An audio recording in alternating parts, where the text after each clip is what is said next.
sekúnd pred koncom tretej tretiny. V našom obrannom pásme Sersen s pokojom obžongoval puk od našej branky.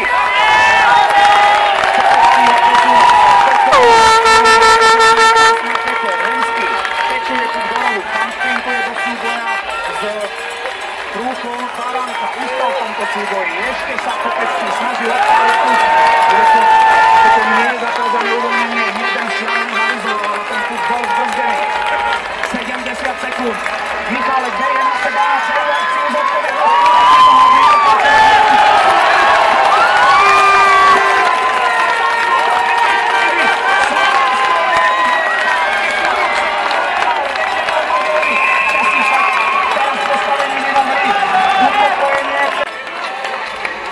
Hudáček pri mantineli musel pracovať proti Hemskému. Ušiel za našu bránku, tam pred Michalkom výborne zakročil Kára.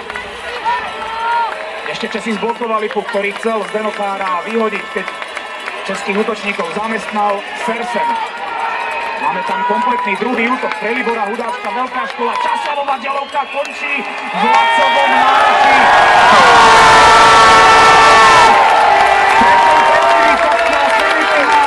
V našom obrannom pásme, ale to na 2 góly už stačiť nemôže. Je to dobré.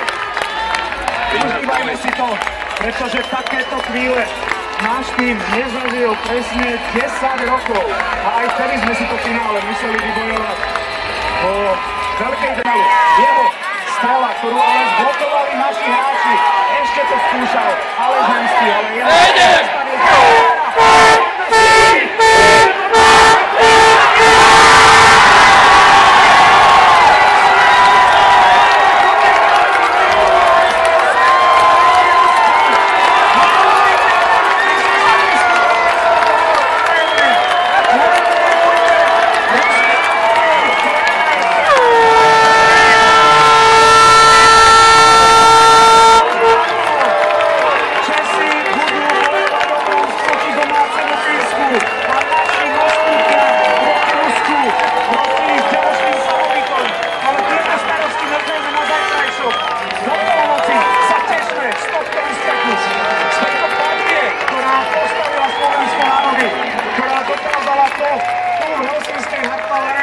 čo sa nepodarilo pred 9 rokmi ani Drieckému výberu, možno najlepšiemu výberu, ktorý sme mali na majstrovstvách sveta.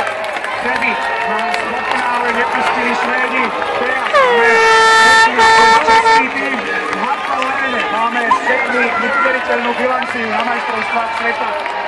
V 2003 sme s nimi zápas vyhrali a v skupine sme súboji o prvenstvo v 8-finálovej skupine.